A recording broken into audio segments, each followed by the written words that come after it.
Après 10 ans de travail, le schéma d'aménagement de gestion des eaux de l'Arve est enfin prêt et signé. Un travail exigeant de concertation, d'écriture, un document puissant qu'il va falloir maintenant mettre en œuvre. Les raisons d'un tel document, les différentes menaces qui visent la biodiversité.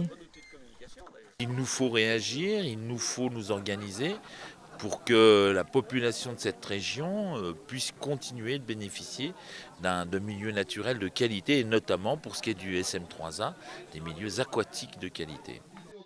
Du sommet du Mont Blanc au Genevois français, ainsi que l'ensemble du bassin versant français de l'Arve, voici les zones concernées par ce premier schéma d'aménagement de gestion des eaux.